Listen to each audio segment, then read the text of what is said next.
नमस्कार, आप सबका स्वागत है हमारे चैनल नेक्स्ट 9 न्यूज में। मेरा नाम है दीपक गुप्ता। राजस्थान में कांग्रेस पार्टी में काफी अनबन देखने को मिली, लेकिन अब कांग्रेस पार्टी से जहां सुगबुगाहट की खबरें कम होती नजर आई, तो वहीं भारतीय जनता पार्टी से कई सारी ऐसी खबरें हैं जो सामने निकलकर सामने आ रही है। बीजेपी की एक बहुत बड़ी विधायकों की बैठक बैठी और इस बैठक में कई सारे फैसलों पर चर्चा की गई।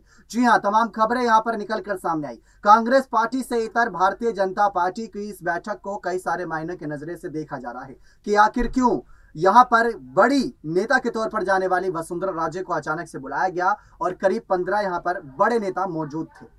जेपी नड्डा के द्वारा यहां पर जिस तरीके से कई सारे फैसले लिए गए, इन सारे फैसलों को लेकर चर्चाएं थी, लेकिन आने वाले वक्त में ये चर्चाएं कहां पर थमेंगी, ये भी अपने आप में एक चर्चा का विषय बना हुआ है।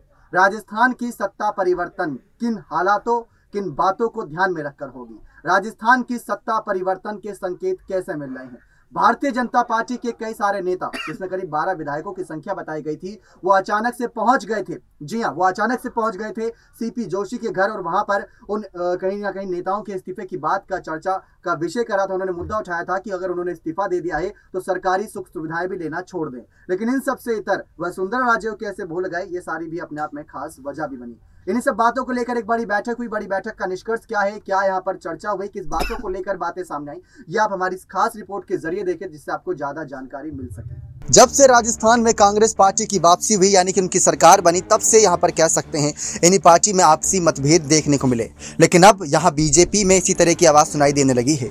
वसुंधरा राजे गुट और पार्टी के प्रदेश मुखिया सतीश पुनिया खेमे के बीच परस्पर खींचतान वैसे तो कोई नई बात नहीं है, लेकिन जैसे जैसे राजस्थान में चुनावी गतिविधियां तेज हो रही हैं, गुटबाजी भी बढ़ती दिख रही है। ऐसे में पार्टी के केंद्रीय नेता और अब राजस्थान के नेताओं को एक जाजम बैठाने की कोशिश में जुट गई है। आलाकमान ने अपनी इस कोशिश के तहत शाम राजस्थान बीजेपी के करीब 15 नेताओं को दिल्ली तलब किया है और कोर कमेटी की बैठक बुलाई है। इस बैठक की नौबत क्यों आई, ये एक बड़ा सवाल है। दरअसल बीजेपी की राष्ट्रीय अध्यक्ष जगत प्रकाश नड्डा इस महीने 2 दिन के राजस्थान दौरे पर आ रहे थे, लेकिन हिमाचल प्रदेश और गुजरात के विधानसभा चुनाव की व्यवस्था की वजह से उनका ये दौरा स्थगित हो गया। इस बीच राजस्थान में हुई एक घटना ने आलाकमान को विवश कर दिया कि वो अपने नेताओं के बीच लगातार बढ़ती खाई को जल्द पाटने का काम करे, वरना कांग्रेस जैसी स्थिति हो सकती है। ये घटना घटी 3 दिन पहले और इस दौरान जो कुछ हुआ उसने पार्टी आलाकमान की चिंता बढ़ा दी। दरअसल राजस्थान में कांग्रेस के विधायकों के 25 सितंबर को विधानसभा अध्यक्ष को सौंपे गए इस्तीफे को लेकर बीजेपी एक प्रतिनिधि मंडल राजभवन में राज्यपाल कलराज के मिश्र को ज्ञापन देने गया था। इस प्रतिनिधि मंडल की अगुवाई खुद प्रदेश अध्यक्ष सतीश पुनिया कर रहे थे।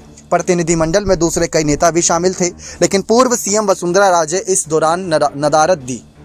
ऐसा भी कहीं ना कहीं ये कहा गया कि वसुंधरा उस दिन जयपुर में नहीं थी, क्योंकि सुबह वो जयपुर के गोविंद देव जी मंदिर में दर्शन के लिए गई थी और उसके बाद मोती डूंगरी गणेश मंदिर में पूजा अर्चना के लिए पहुंची थी।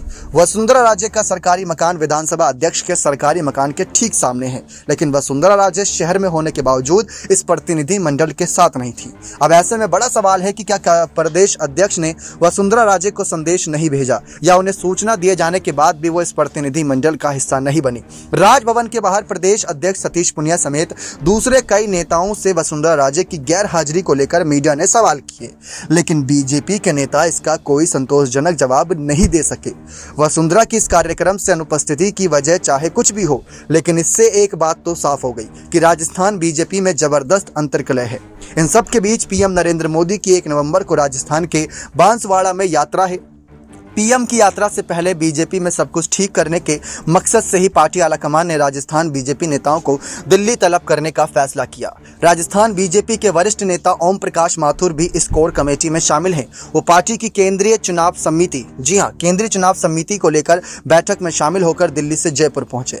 उन्होंने सोचा था कि दीपावली पर अपने गाँव पाली में रहेंगे, लेकिन इससे पहले ओम माथुर पाली रवाना होते हुए उन्हें शुक्रवार को फिर से दिल्ली पहुंचने का पैगाम मिल गया। माथुर ने कहा कि कोर कमेटी की बैठक अचानक बुलाई गई है तो निश्चित तौर से उनका कोई महत्वपूर्ण मुद्दा होगा। माथुर का यह भी कहना है कि इस बात का पर्याप्त प्रमाण है कि शुक्रवार की बैठक आनंद फानंद में बुलाई गई है। पार्टी के राष्ट्रीय नेता राजस्थान के नेताओं की जमकर क्लास लेने में लगे हैं। वैसे आपसी खींचतान और पीएम के 1 नवंबर के प्रस्तावित दौरे के अलावा खुद प्रदेश अध्यक्ष सतीश पुनिया का अध्यक्षीय कार्यकाल भी इस कोर कमेटी की बैठक का एक प्रमुख एजेंडा होगा। पुनिया का राजस्थान प्रदेश अध्यक्ष के तौर पर समय पूरा हो चुका है, लेकिन माना जा रहा है कि उन्हें अगले साल होने वाले विधानसभा चुनाव तक इस पद पर बनाए रखा जाएगा। इस पर भी कोर कमेटी की बैठक में चर्चा होगी। लेकिन इतना तय है कि कोर कमेटी की बैठक में शामिल हो रहे राजस्थान बीजेपी के सभी नेताओं को साफ तौर पर ताकीद की जाएगी ताकि वो एकजुट हो जाएं और सामूहिक रूप से चुनावी तैयारी में जुट जाएं। अपनी अपनी ढपली और अपना अपना राग की रोज सुनाई देने वाली चर्चा अब बर्दाश्त नहीं की जाएगी। तो इसी वजह से भारतीय जनता पार्टी भी अब चर्चा का विषय बन चुकी है राजस्थान में। देखा आप सभी ने किस तरीके से कांग्रेस पार्टी तो कांग्रेस पार्टी, भारतीय जनता पार्टी में भी सुगबुगाहट की खबरें तेज हैं। अब आने वाला वक्त पर बहुत कुछ निर्भर करता है कि 2023 में जो राजस्थान में चुनाव है, क्या वहां पर बीजेपी भी पूरी तरीके से तैयार नजर आ रही है। एक साल पहले ही भारतीय जनता पार्टी ने कमर कसनी शुरू कर दी। वसुंधरा राजे की भी दमदार शक्ति प्रदर्शन भरी रैलियां भी देखने को मिली और इन्हीं सब की चर्चा भी आने वाले वक्त में लगातार की जा रही है कि कैसे वसुंधरा राजे के अगले बड़े कदम रहेंगे। पायलट और गहलोत की ये जंग काफी दिलचस्प है क्योंकि इसमें नए आला कमान मल्लिका अर्जुन खड़गे को कुछ तगड़े फैसले लेने हैं। लेकिन मल्लिका अर्जुन खड़गे के फैसले किसके पक्ष और किसके विपक्ष में रहते हैं, ये भी अपने आप में खास एक मुद्दा बना हुआ है कांग्रेस पार्टी में। लेकिन वसुंधरा राजे कैसे इन दोनों की लड़ाई का फायदा उठाकर आने वाले वक्त में अपने आप को आगे करती है या बीजेपी के कोई और बड़े नेता आगे आते हैं, ये देखना भी खासा दिलचस्प रहेगा राजस्थान की सत्ता में। बने रहे चैनल के साथ ऐसी और तमाम जानकारियों के लिए बहुत बहुत धन्यवाद।